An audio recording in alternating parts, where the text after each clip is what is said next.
to get the final touches on some of that. We're going to go ahead and open up Senate Concurrent Resolution number 1602, and Mike will give us an overview on that.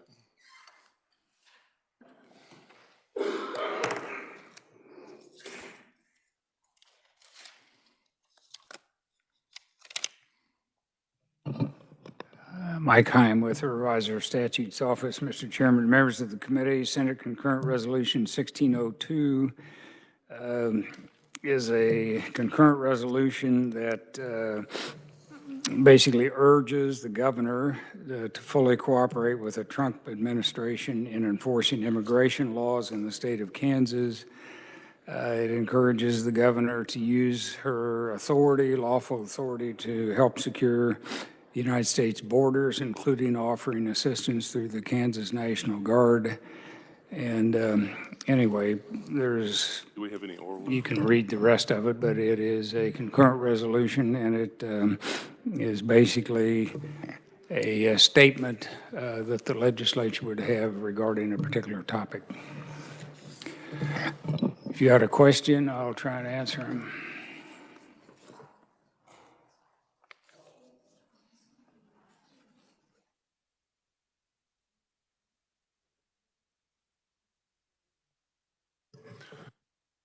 Body, are there any questions? Okay, you're going to get off easy.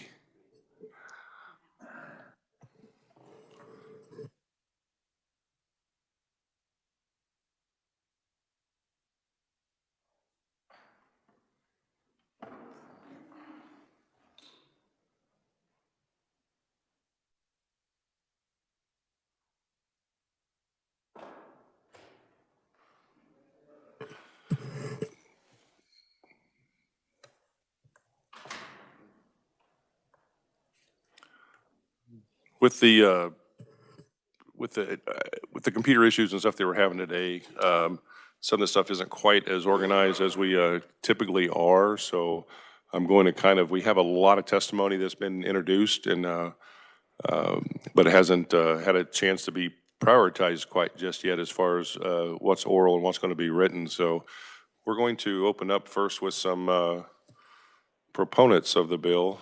And did anybody come for an oral presentation today? Okay, we'll just make reference to the written testimonies. Do we have anybody that was wanting to testify on neutral on SCR 1602? Do we have anybody on that turned in for oral on opposition to SCR 1602 in the body?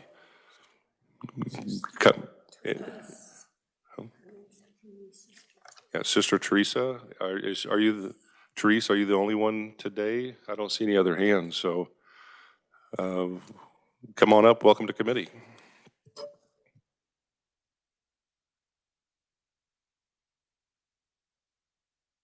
Oh, and just real quickly before I get going too far, I want to say welcome to a few of our committee members that are kind of new that are sitting in today. We have Representative Alcala, Representative Rees, Martinez, and Orpeza. So welcome to committee, guys.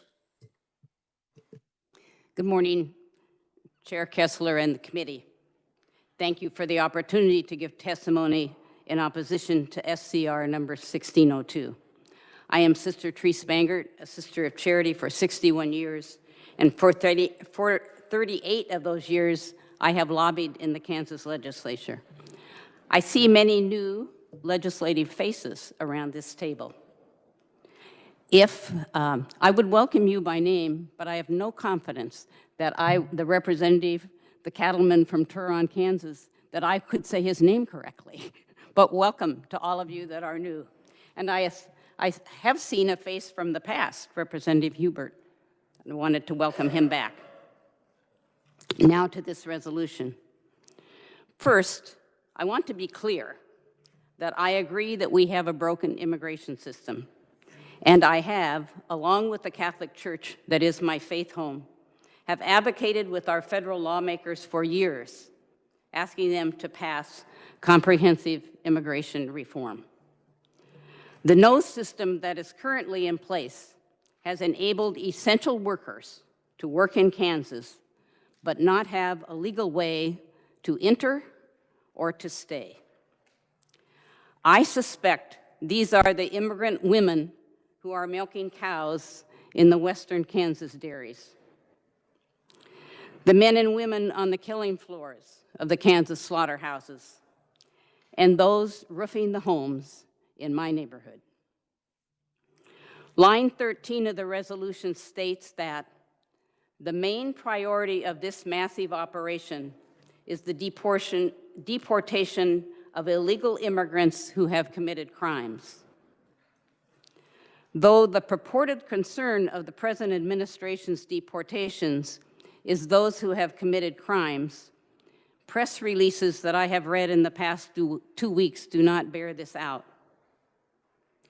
There was a raid in Liberty, Missouri last week. According to news reports, ICE told the restaurant they entered that they were looking for a child sex offender, and then they took 12 people from the restaurant. The women who are milking the cows but do not have work permits are still vulnerable to deportation. That is a concern that I bring. And many of these women, I'm sure, are mothers. Line 5 and 6 on page 2 of the resolution state, fostering a legal immigration system that meets the needs of the state and our country, unquote. I hope that fostering this legal immigration system will include the law-abiding immigrants in our country who are Kansans in every way, but for papers.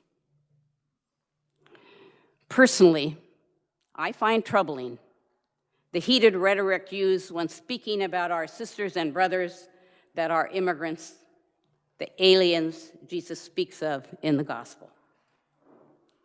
At times, the language is dehumanizing. The immigrants I know are family values people who want the same things for their children that I want for my son, my nieces, and nephews. They are people of faith who work hard and long hours. I witness them being builders and rebuilders. Again, I want Kansas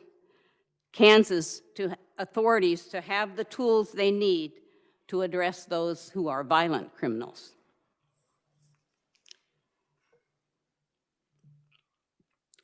I close with a quote from the Sisters of Charity of Leavenworth's community stance in 2011. Note, that was 14 years ago. These words still stand. While acknowledging the right of the United States to control its borders and that the issue of immigration is complex, we also recognize the suffering caused to separated families, exploited workers, and those forced to flee from their homelands by poverty, hunger, and other forms of violence.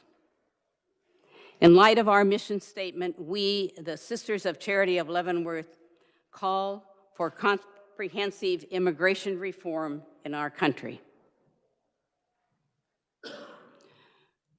Tomorrow is Valentine's Day, a celebration of our hearts.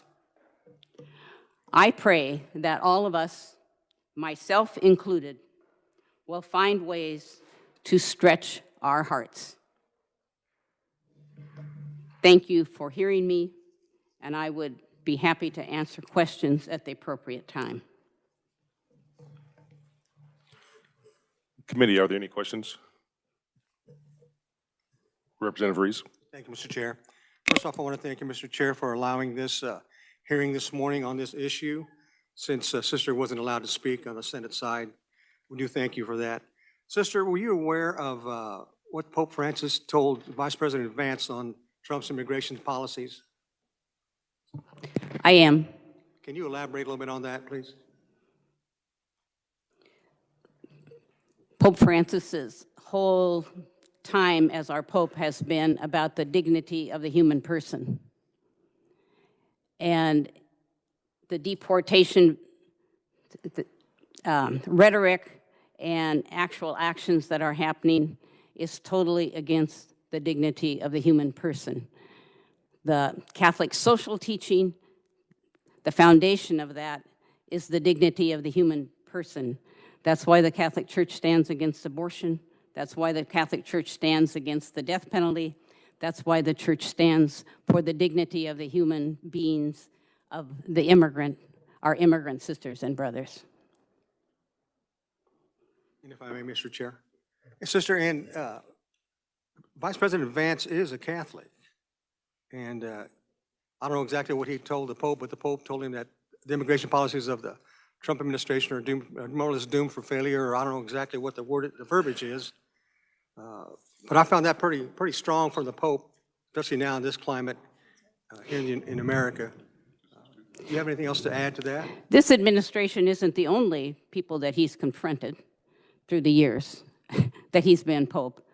And he has strong statements about the refugees and where refugees are refused. He has strong statements about wars. So I would say, right, it's not, he encompasses human dignity. Thank you, sister. Thank you, Mr. Chairman. Any more questions? Representative Accola? Thank you, Mr. Chairman. Sister, thank you for coming up today, and I do agree with you. And when you reference women that are milking cows out in the western Kansas part in agriculture, I don't know if this resolution is running way under the radar, because I don't think people realize what the impact will be on Kansas businesses that are already struggling with labor shortages and what the consequences will be. Usually when resolutions or bills come up like this, we hear from the state chamber, we hear from the ag community, and we haven't done that. And so have you looked at the numbers of the impact of people that it'll have on the state by any chance? I have to say, I don't have those numbers, but I know I have, I know in the past, because I've done this work for over 20 years with immigrants in the state of Kansas, that the Kansas economy would fall apart without our immigrant sisters and brothers. And being that you said that, so my source was the National Immigration Law Center on Kansas issues. And so in manufacturing, sister, we have 25,500 workers. Accommodation and food services, we have 17,715 workers. In construction, we have 16,162 workers, which totals almost $615 million in state and federal taxes. That was in 2020. So when you hear that, can Kansas afford that loss of revenue? I don't think so. And what concerns me the most as a legislative body is how are we going to offset that economic loss? So when you come up and say that, it's even more intense than that. The impact to this state is going to be tremendous. I totally agree with you, and I know that the Business Coalition in this legislature is behind the scenes concerned. This is not a law. The resolution is not a law, so it has a different, I think, a different emphasis for people. But the laws, which would impact immigration, would have a different impact. One of the things personally that I'm aware of is that the immigrants who are paying into Social Security and will never get anything back are paying for my Social Security right now. And the other thing, sister, and I know the Catholic Church has been concerned about this in the past. I am a practicing Catholic. I'm not afraid to admit it. I didn't understand. I said, I know the Catholic Church has had concerns in the past with this issue. I'm a practicing Catholic, and I'm not ashamed of that. But my concern is to avoid and create for our law enforcement racial profiling and violation of civil liberties. Because what that is how are we going to prevent U.S. citizens that are legal residents from being wrongly targeted with deportation? Mm-hmm. No one's been able to answer that question. And what are your thoughts around that, sister? Well, one of my thoughts is I don't know what kind of conversations people have had with local law enforcement. The sheriff in Liberty, Missouri, made clear that he wasn't even told that ICE was coming to his community. He was not fond of that. Some of you know, many of you don't, that I've been a police chaplain in Kansas City, Kansas since 1996. And for 20 of those years, I carried the pager. So anytime, night or day, that they called me, for those 48 hours every month, I went. And so I've stayed connected to the police department.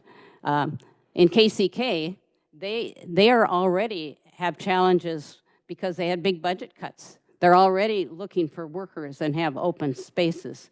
So one of my concerns is and a lot of law enforcement people I talk to say that's the feds' issue. The federal are to take care of immigration. It's not our issue. We have other things that are our priorities. Chief Klump might agree with me. He might not. I don't know if he's still here. But so, yes, racial profiling could very well be a part of this. Right, and it's been a big issue in the past across the country. It doesn't help our law enforcement when media jumps on stories like that, because then it creates a lot of havoc, and I think it creates a lot of division. Thank you, sister. I appreciate your time. Representative Bergkamp. Thank you, Mr. Chair, and thanks for your testimony and your thoughts today. It's, you know, it's a very complicated issue, and there's really probably no right answer in a lot of people's minds. I definitely stand for immigration, but more in an orderly fashion. And I guess my question would be, what's like the first thing that we do when we enter the Capitol every day? Like, what's the process for coming in this building? I'm not following. What, before you can get in the building, you have to go through security, right? Unless I have my lobby badge on. But I'm saying it's a very orderly process. It's not just come and go as you please. And I know when we had the State of the State, there's extra security. So in my mind, you know, I think it's pretty bipartisan that we want security in our own house, so to speak. So to me, it's kind of logical that you want that same security at a national level. And again, it's not easy, but just a thought from my end. One of the things that when I talk about what's disturbing to me is that it seems in some places like there's a frame put around the immigrant community that they are more, they are a threat to us, that they are not law-abiding. And that's a concern to me because anyway, the studies I've read says that they have no more law enforcement issues than the rest of the community. And I agree with you. I'd say most are, but even in your testimony, you allude to the ones that you know, but there's a lot that you don't know. And I think that's kind of the issue is we just want to, I think, know who is and who isn't law-abiding. So then I'll leave it at that. So thank you. And I believe if we had comprehensive immigration reform, that would be taken care of because people would have their identities and everyone would know their identities. Representative Mosley. Thank you, Mr. Chairman, and thank you, Sister Therese, for being here. I know that the argument tends to be very much around economics and not necessarily around the basic human dignity of others. Are you familiar with the concept of moral injury? I couldn't define it for you, but I have a sense of moral injury. Essentially when you go against your core values, your principles, and you do stuff. So I spent almost 11 years in the United States Air Force, and once I got out, I was very involved in the veteran community, and I've met a lot of people who have moral injury. So we talk about this bill in the sense of what it's going to do to the undocumented community, possibly people who have legal immigration status, who potentially could be profiled. But what does that do to what does that do to a community who is, especially we have communities in Southwest Kansas that are heavily immigrant, have a large immigrant population. What does that do to the cloth of a community when they start to see families being ripped apart, when they are potentially having to turn on their neighbors or even be suspicious towards their neighbors? What does that do to that community, especially when it comes to people not being able to report crimes because they're not sure if they're going to be able to leave that office? So can you talk a little bit about that? I really appreciate your question because one of the things that's occurred to me, I hang out at the Child Welfare Committee, and Representative Bergkamp is on that committee. I've been concerned about child welfare all my life, Probably the deepest concern started when I spent 9 years at a residential treatment home for children here in Topeka. But so at the Child Welfare Committee, we're talking about how do we strengthen families. That's a very serious committee, and they really are genuinely wanting to know what to do to strengthen families in this state, and how do we deal with children who have very troubled spirits, and they have behavior issues, they have emotional issues, they're suicidal, and when we start separating families, or we start sending one parent, deporting one parent, that is not strengthening our families, and the moral fiber of families are our unit that's most important. Yes, we're losing who we are, I think, and we're losing strength in our state. I don't know, I hope I answered your question. Representative McNorton. Thank you, Mr. Jerry. Thank you, Sister. So a couple things that you've said, you know, about law-abiding citizens that are undocumented, so how can they be law-abiding when they are here illegally? They broke the #1 law coming across our border without permission and are still here. So how can they be law-abiding citizens when they broke the law to get here? We don't let them come in a way that's legal.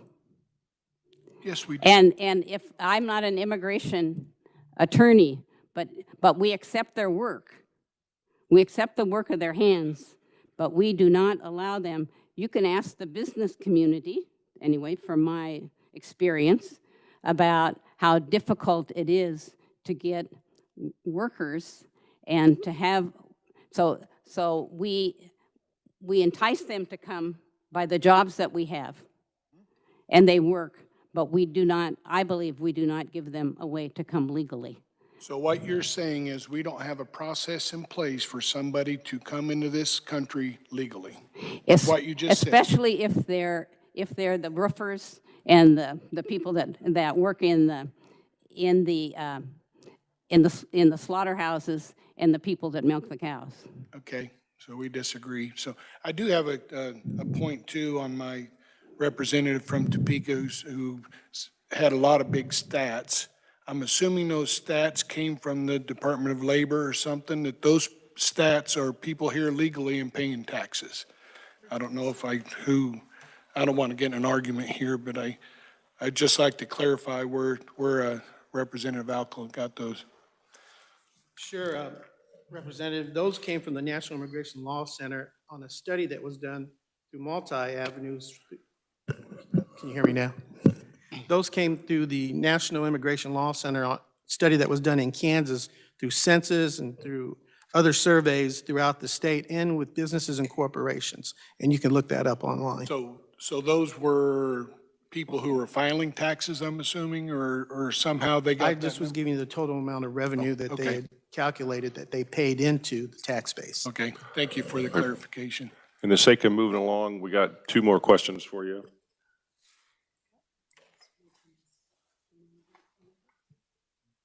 Representative Rees.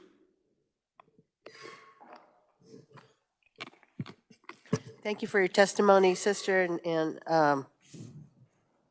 it's refreshing to hear you have not been in the committee where you've actually been able to testify.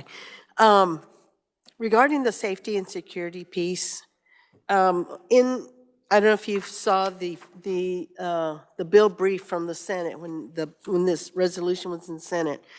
And the KBI noted that there's an estimate of 75,000 immigrants living in Kansas illegally. And I can't remember now the millions of immigrants who are in the country. How can any administration gather people and deport them in an orderly fashion when you have that many? I can't imagine. Maybe the moral question is, why would we do that? And then just one comment, Mr. Chair, if I'm allowed to. Yes, we have to go through security when we enter the building. However, representatives are allowed to carry concealed weapons. I don't feel safe with that. Maybe other people feel safe and secure about that, but I certainly don't. So I think our security is lacking. Thank you. Representative Martinez.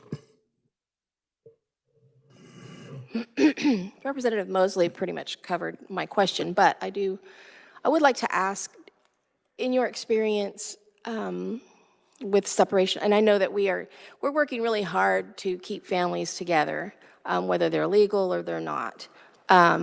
It's important to keep kids in the home. It's important to keep families together. So in your experience, and you've witnessed children being separated, or parents being separated from their children, where does that leave them? I know from my years of experience with children who are separated from their parents that it causes a primal wound. It causes a primal wound is what I've learned in child welfare. So the undocumented children, are they being sent to foster care, or? I have to say, Do you know? Have you had I that don't experience? know. I'm sure it's the same as the other children. I mean, some of them probably go with family members. Some of them, yeah, are in foster care. Okay. And if I may make a statement, please. Real quick, we need to keep moving. Okay. I realize, and I support the deportation of criminals, people who come and commit crimes, and I keep hearing that it's a crime to cross the border. Most undocumented individuals overstay their visas rather than just walk across the border illegally. I work with a large undocumented population. They're very hard workers. And I ask this committee to just sit and be honest with yourself. If you were subject to violence and tyranny, and your children, you couldn't support your children, and there was an opportunity for a better life across the street, across the boundary of another state, city, whatever, would you go? If you had the opportunity, if you were already working and the process was so difficult to maintain the stay that you have, whatever the visa paperwork entails, I don't know. What would you do? Would you say, okay, I'm going to go back because I'm supposed to go back, but you're working and you're thriving and you're supporting your family? What would you do? And I just ask you all to sit and be honest with yourselves. It's not a crime to want a better life. It's not a crime to want to feed your children Is there a and question thrive. in there? No, this is just my statement. Thank you. And a couple more real quick. We still have another person on WebEx that wants to testify. Representative Alcala. Thank you, Mr. Chair. 1 minute. Sister, I want to help you out here a little bit with a little information that you were asked, a couple questions, and that I've argued when we talk about coming here illegally. Let's not forget who the border crossed.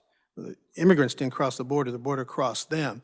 And also when we talk about public safety, and I have those same concerns, but maybe we're looking under the wrong rock. Mass shootings in our schools, snipers in Las Vegas at concerts.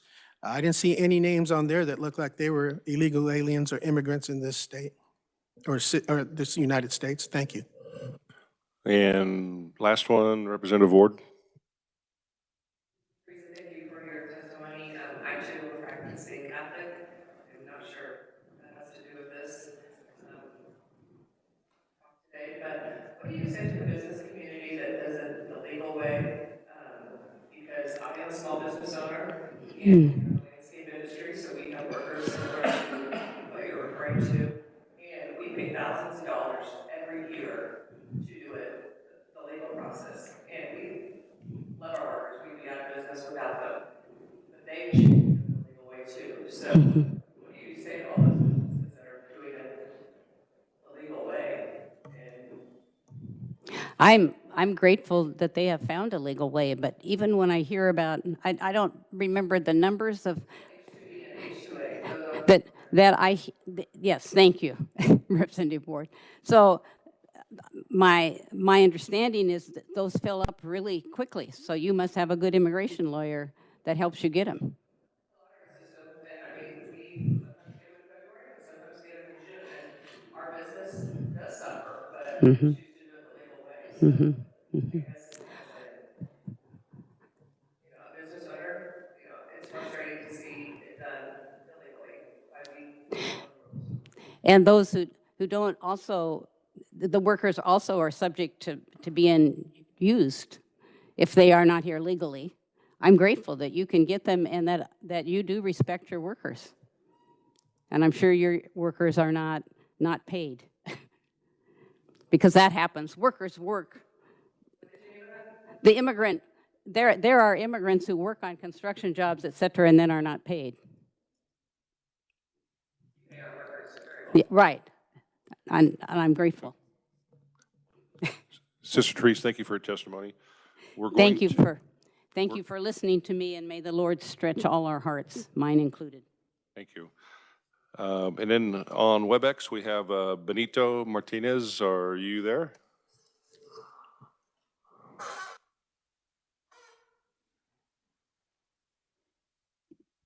I am here. Welcome to committee. Yeah, hi, my name is not Benito. It's Beto, B-E-T-O, Beto Martinez. Thank you. Yeah, good morning, everyone. I am here today in opposition of SCR 1602. I was just at the State House a few days ago, and somebody asked a couple of minutes ago, what do you see in the entrance? What I see at the entrance of the state capitol is murals of indigenous nations people. The majority of immigrants are indigenous to the land that was stolen from them. So that's what I see when I walk in, and that should be what you see and how you welcome people into this country, right? With open arms. And they weren't, all of the systems that are happening, everything that's happening now is very intentional. Someone also, I want to ask questions. I want to answer some of the questions that you all asked a few minutes ago, because another person asked, what is this, the immigration and all that? Well, if you don't know your history, the United States have caused the harm in other nations and this is why we have migration. It didn't just happen because they want to come here. No, it happened because we went there. United States went there, took their resources, depleted their other natural resources, and left them in poverty. And now you're calling them illegal when we went there in the United States to kill people and continue to do it to date as mercenaries and showing up there to take people's lands and properties, and then you're decrying this, and then now you're crying that we need to keep them away. Anyways, I'm going to get to my testimony now. Thank you. I just wanted to share that because that's very reactive to me. Like what you are asking, like if you don't know your history, if you don't know the Constitution, then I also would hope that you all go back to school. Okay. Let me start with my comment. So my comment is this: you should be ashamed of enabling intimidation of state and local officials and your attack on our immigrant communities, who are the economic drivers in the state and this country. Immigrants come here to work. Businesses hire immigrant workers and grow their profit margin. Immigrants, somebody asked about economic benefits, create a higher demand for goods and services, and thus create more jobs. Immigrants contribute approximately 2.2 trillion annually to the U.S. economy, accounting for around 8% of the country's gross domestic product. That is larger than the whole Canadian economy. Okay, SB 1602 and other racist anti-immigrant legislation should be struck down for the sake of Kansas' economic prosperity that is attributed to immigrants, indigenous, and people of color. Stop your rhetoric of further intimidation, hate, coercion, and continued harm. You are inflicting chaos and harm on our children in schools, not just immigrants, everyone in the school systems, okay? Doing it to hospitals and other institutions that you in this gavel, in this room, in our communities rely on. And I want to talk a little bit about the balance of power between the state and the governor, and what you want the governor and the state to comply with, right? We don't need to comply with, the state of Kansas does not need to comply with federal overreaching legislations, right? As you know, and somebody else mentioned this, somebody also asked a question around funding to those that may need it, right? I want to say this, if it's written in the Constitution as well, and in different documents, is as you all should know that state and local agencies do not generally segregate the funding. And I'm talking about funding because I think this is the angle that you're all looking at it. What is the funding that's going to be cut back to you all, or what funding may not be accessible? And I think this is where you're headed, to be feeling that same rhetoric that the Trump administration is feeling in this country at this time. So I'll repeat that. State and local agencies do not generally segregate their funding allocations for citizens versus non-citizens, let alone non-citizens without legal status versus all others.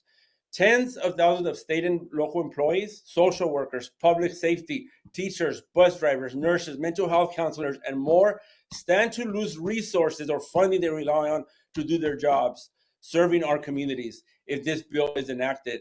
Countless small businesses with contracts that serve those federal funding, that may get federal funding, and their ability to maintain their operations through applying for worker visas or others, will also be impacted. Siding with the administration could actually, like I said earlier, freeze a lot of these resources. And I want to talk a little bit about the constitutional balance of power. This bill. Sorry, Mr. Martinez, we're going to go about 1 more minute here, okay? Okay, thank you. Yeah, I'm almost done. This bill and the state would undermine our constitutional balance of powers in two ways: escalating federal intimidation, because that is what's happening at the local level in different municipalities, intimidation of state and local governments, and more important, intimidation of immigrants. The Kansas legislature continues to cave in into the intimidation, including threatening state and local officials for not assisting with federal deportation. Instead, you should be pursuing your own autonomy under the 10th Amendment of the Constitution. State and local governments have authority over their own resources. While this bill targets immigration, its passage will set the stage for the federal government to hold states and cities hostage. The federal government cannot commandeer state and local government resources, and states and local governments have the right to refuse to help enforce federal regulatory programs. While the federal government may impose restrictions on federal resources to the states, its power is limited by the Constitution. The 14th Amendment of the United States guarantees citizenship to all people born or naturalized in the United States, and mandates that all states must provide equal protection of the laws to all persons within their jurisdiction. Now more than ever, maintaining the separation of powers is vital to safeguarding the state of Kansas.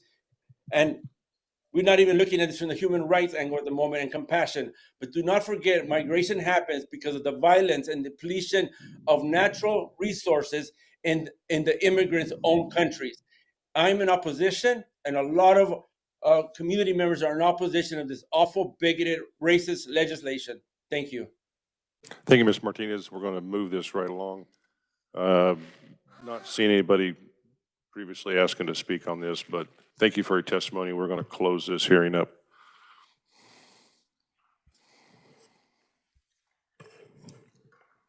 Senator Reese, Representative Reese. I keep getting called that. I don't really like it. Mr. Chair, I ask for your indulgence. Since there's no one here to as a proponent, which I find really odd, that we be allowed to ask a question of an empty speaker up there. I just think that our questions need to be out there. I understand, Representative. We do have, because of the snow day, we kind of got things mixed up, and it kind of threw some people's schedules off. And I apologize for that. But we do have multiple written testimonies for and against, so please go to the S Drive and check those out. Thank you. Moving right along, we're going to open up a hearing on HB 2164. And Mike will give us the rundown on that.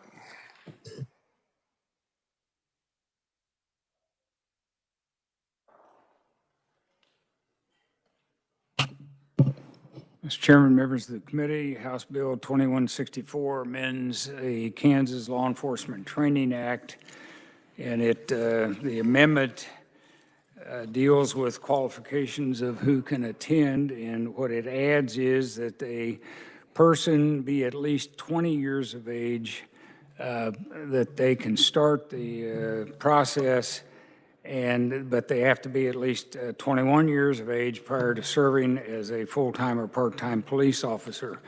There is a minimum of 560 hours required of training, 40 hours of annual continuing education, and a number, or at least some, cities and counties have their own training program as long as they comply with the requirements of the Kansas Training Center. So if you have questions, I'll try and answer them, but you've got folks here from the city of Topeka that asked for the bill that can expound.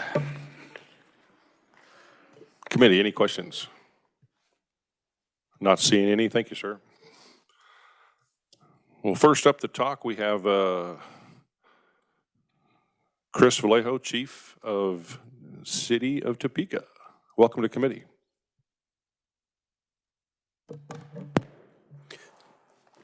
Good morning. My name is Chris Vallejo, and I'm the newly appointed police chief for the Topeka Police Department.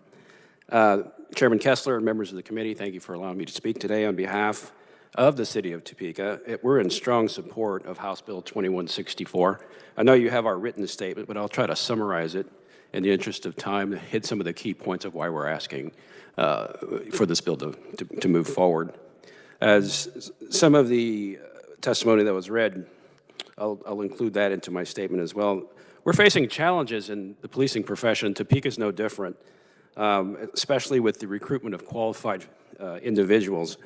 In policing, we tend to compete for the same resources, especially in Kansas. I've noticed in the nearby cities, we're in direct competition with them. So it's a tough market out there, and the lowering of the starting age from 21 to 20, we believe would enhance or add the number of available persons within our communities to be able to become police officers.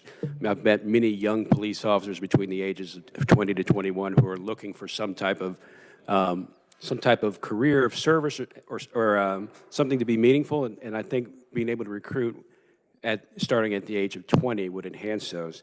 I want to highlight the specific challenges. Topeka Police Department, we've been as low as 15% of staffing shortages. Currently, we're sitting at about 11%, which is very difficult in these challenging times when we want to deliver quality policing resources. The current laws, as I was stated, is 21, but HB 2164 proposes to lowering that minimum age to 20, greatly expanding our pool of recruits. That would align Kansas with states such as California, Illinois, Maryland, and Vermont, which have adopted a minimum age of 20 years old. There may be some concerns about training standards or hiring folks that are younger. I really want to emphasize that our training standards, as were mentioned earlier, are very rigorous. There's a 14-week minimum for KLETC. Using Topeka as an example, we go 22 weeks. We go beyond the minimum and give our recruits the necessary tools that they need to react and police in a complex environment. We have rigorous application and vetting standards before that. Before you can even become a police officer single on your own in a police car, there's an 18-month probationary period. So we would get well past the 21-year mark if we hired them at 20. So there's a rigorous development of training and mentoring that goes on during this process.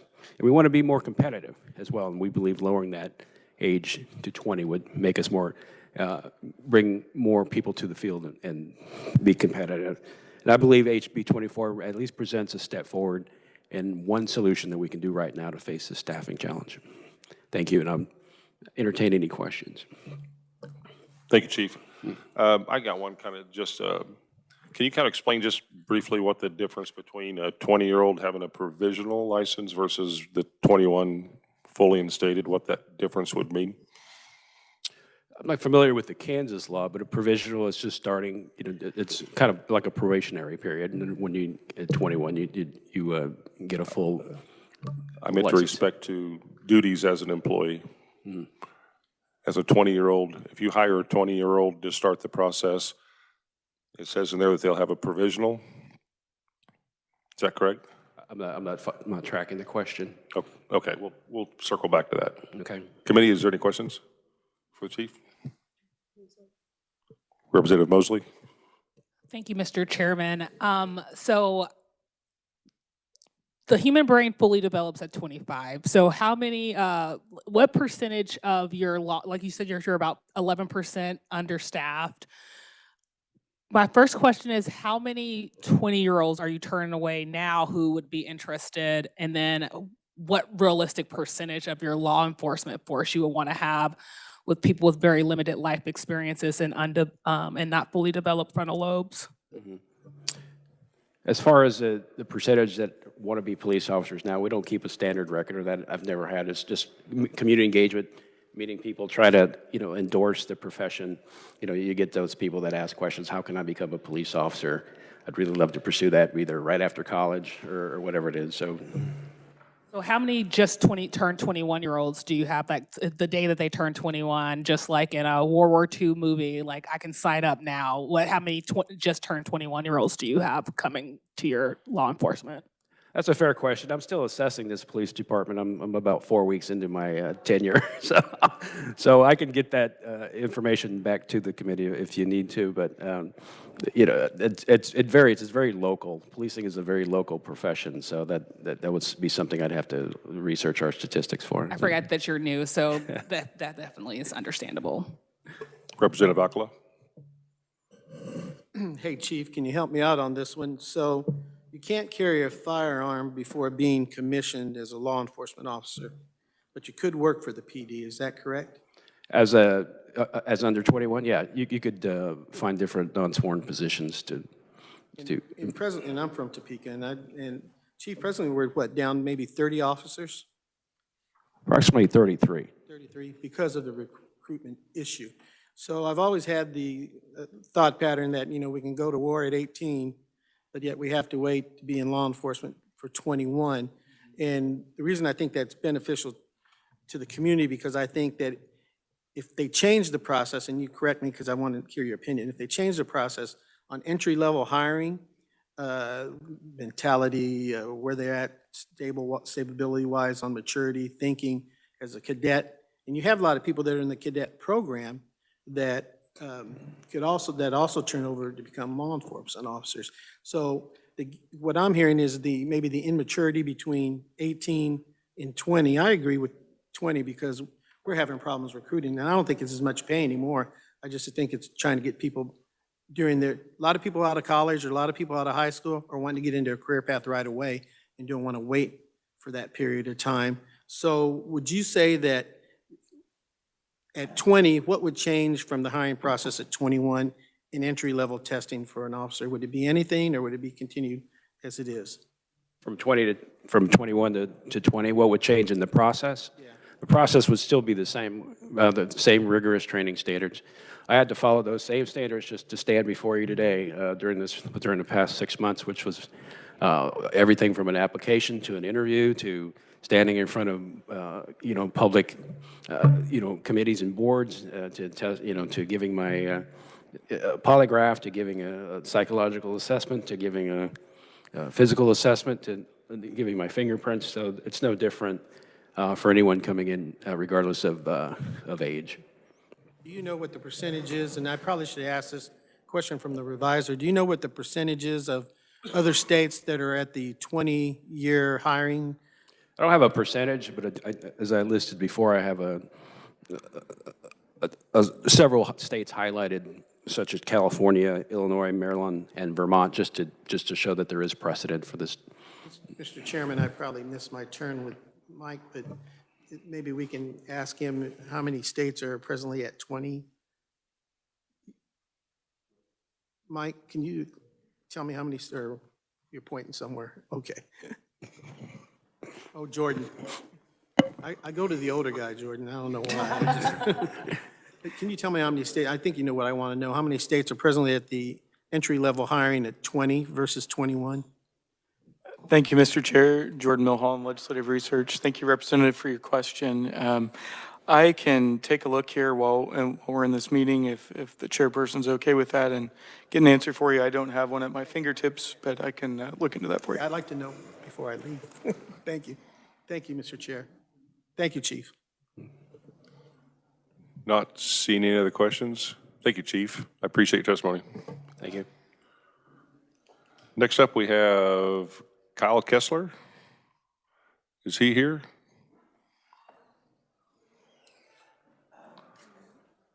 Okay. How about Patrick Smits? Okay. What was the last one? How about if I do this? Is there anybody else want to present orally for pro on this one? Okay.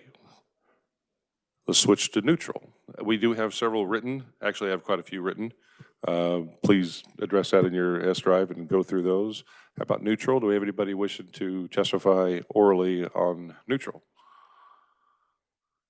Okay, we'll close that chapter. We'll go opposition. Do we have anybody, opponents, that wish to testify? I didn't have any down, but I just thought I'd ask since I'm asking everything else. And I don't have any written opponents as well. Representative Howell. Thank you, Chair. May I ask a question of the revisor? Go ahead. Thank you. It appears to me, glancing over this bill, that lines 22 and 23 and I guess 24 are the only things that are changing in this proposed bill. And I just want to make sure that I'm understanding it correctly. So if I'm understanding this correctly, it's saying that this would require that they be at least 20 years of age and that they be at least 21 years of age prior to service as a full-time and part-time police officer or law enforcement officer. So does that mean that they could start training as when they're 20 years of age, but they would have to turn 21 before they could actually begin serving? As a full-time, that's the way I read it. Okay. I think that's the I'm intent. sorry, I think maybe I was just a little slow. No, Okay. I think that's the intent of the bill. Thank you. Okay, not seeing any more. We're going to close that one up. Next.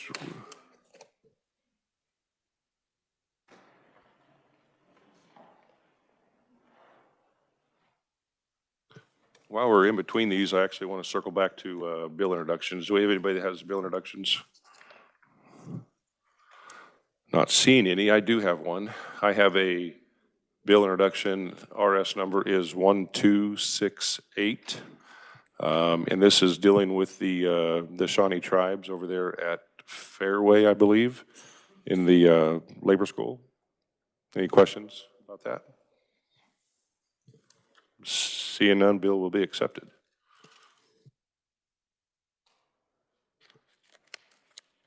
Next, we're going to open up HCR 5006 to work. So Mike will give us a refresher course on that.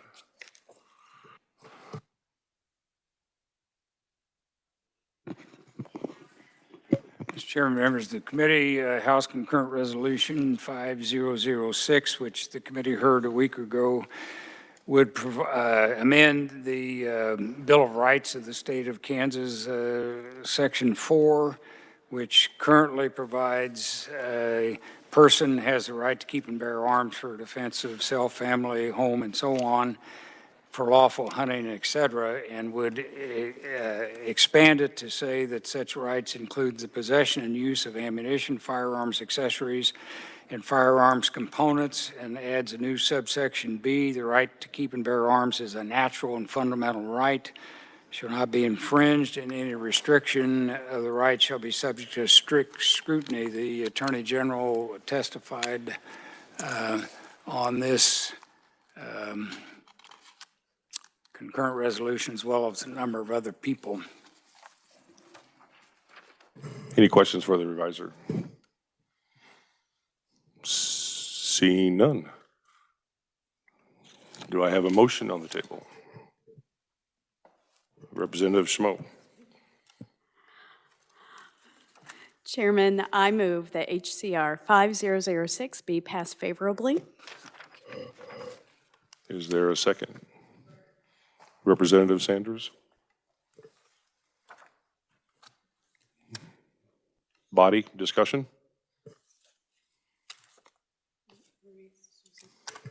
Representative Reese? Thank you, Mr. Chair. So our Constitution has been in effect since 1861, I believe.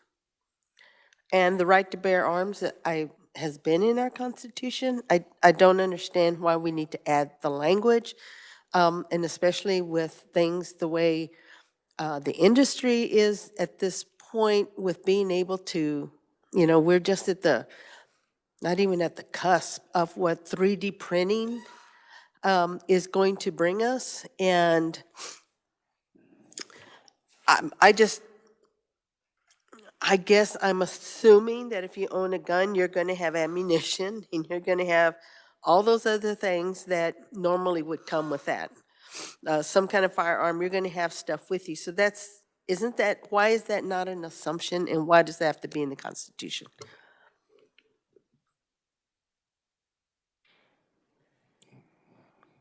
Any other discussion? Representative Alcala. Question for the reviser.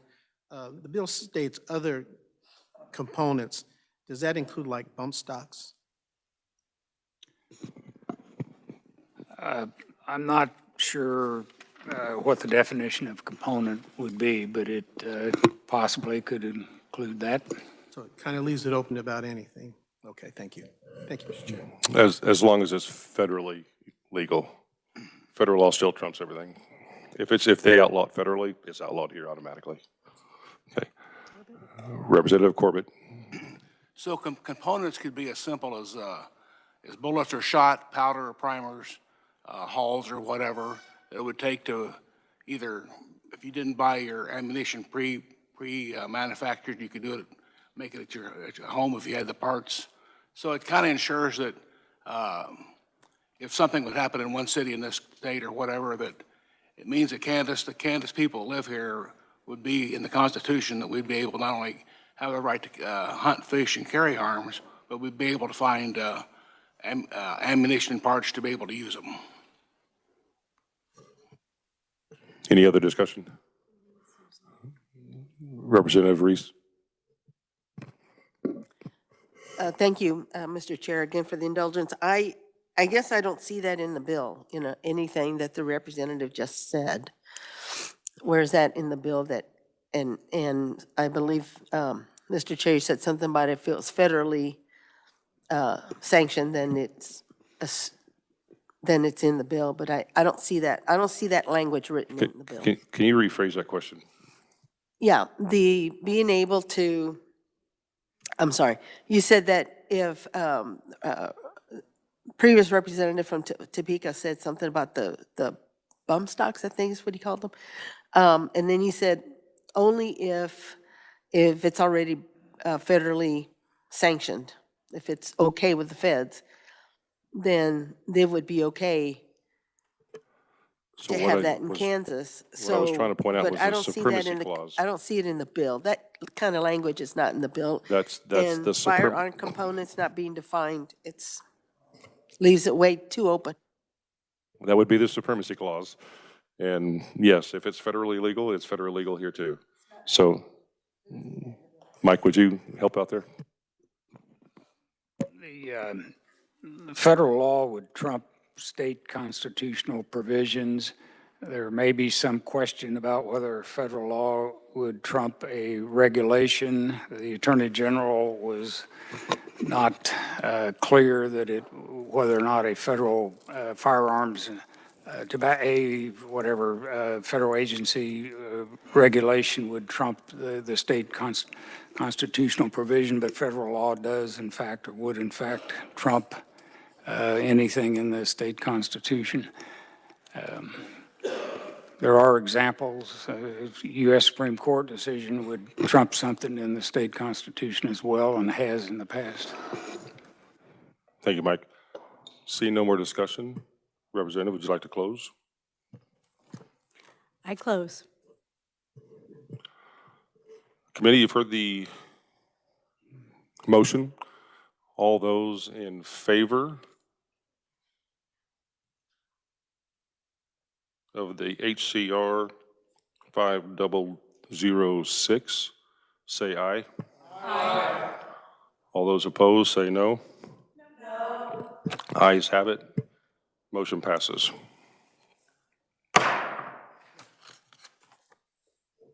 Representative Clayton. Thank you, staff. I'd like to record my no vote, please. Thank you. Yep, thank you for that. Is there anybody that wants their vote recorded? I have Representative Mosley, Representative Susan Reese. Both of those are no's, by the way. Representative Clayton is a no. And it looks like that's all the no's. I do have a couple of yeses. My yeses are Representative Sanders and Representative Wagner and Representative Schlingen, Schwartz and Figure. Anybody else? Okay. Moving on real quick.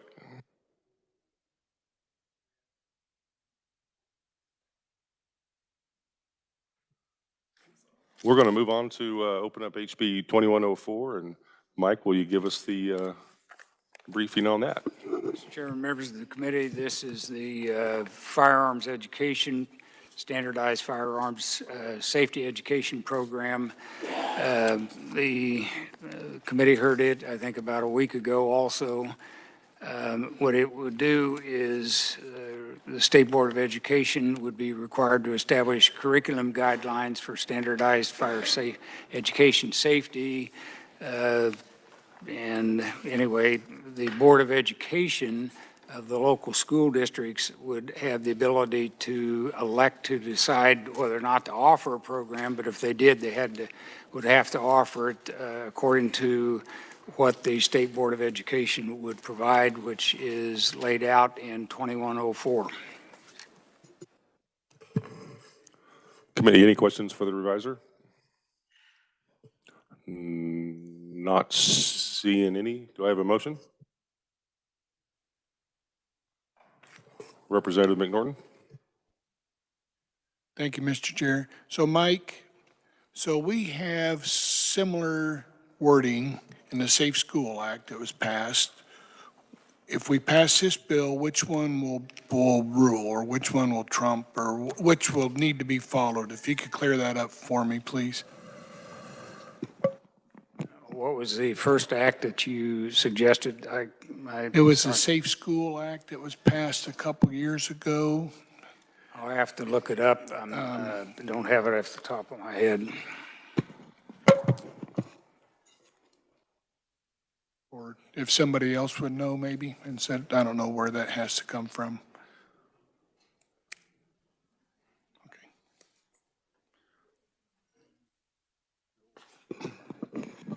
I think Jordan has a comment. I could give you the number if you got it. Thank you, Mr. Chair. Jordan Milholland, Legislative Research. I had looked up the language on the Safe Schools requirements during the hearing that we had on this bill. It appeared to me, and I may be mistaken, but it appeared to me that it was a budget proviso in 2018. And so I'm not sure whether that, I didn't see it in the statutes when I searched that language. So it may have been a proviso for only that year. And then I think, I don't want to speak for any of the conferees, but it seemed like that the standards had been used going forward, but that it wasn't necessarily in the budget in future years. Thank you for the clarification.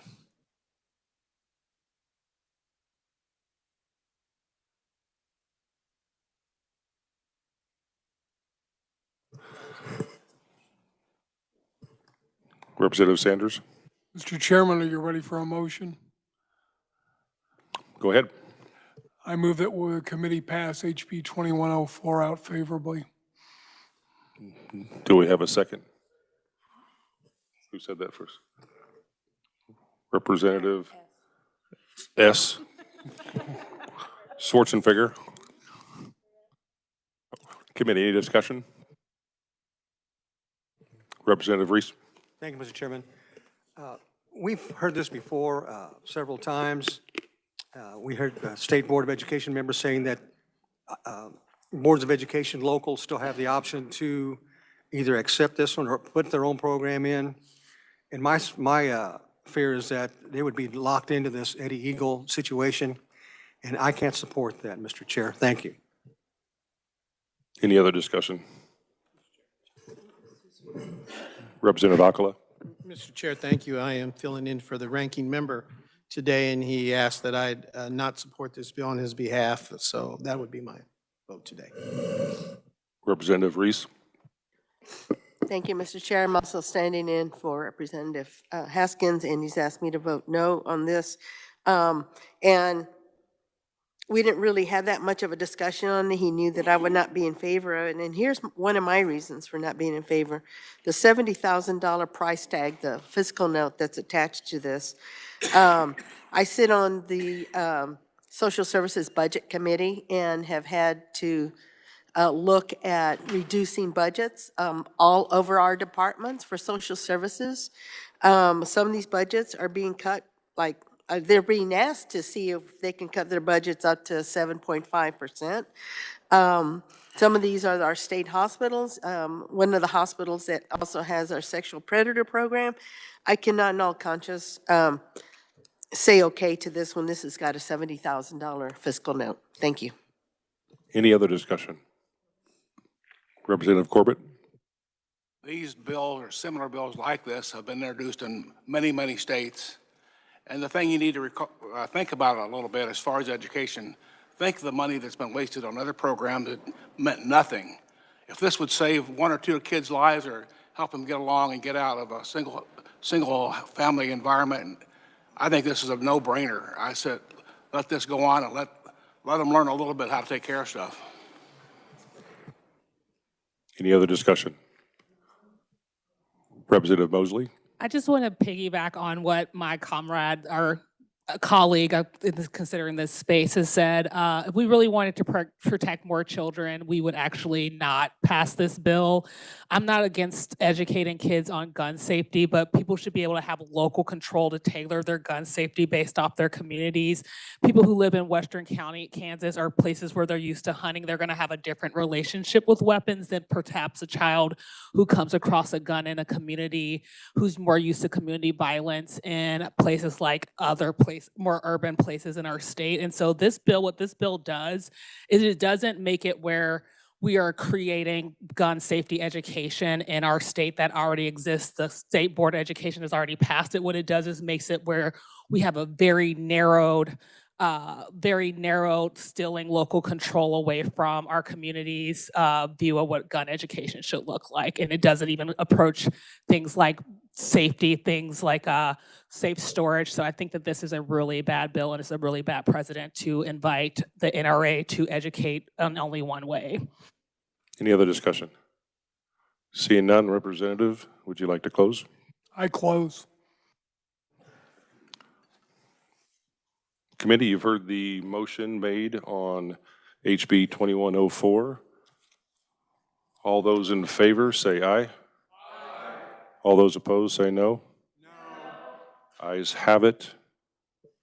Motion passes. Are there anybody that would like their noes recorded?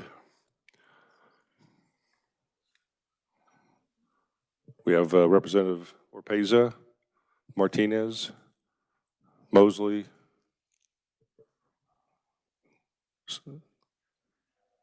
let her get caught up here.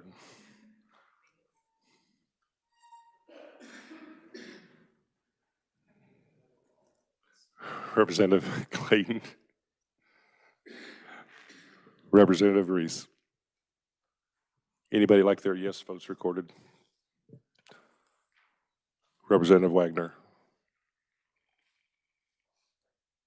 Body, this does conclude our day tomorrow. We do have another, we will be meeting tomorrow, and because of the snow day, we kind of got things kind of messed up a little bit, but we do have Monday's schedule out. We will be meeting Monday, and we do have a series of hearings scheduled for Monday, so thank you and have a good day, guys.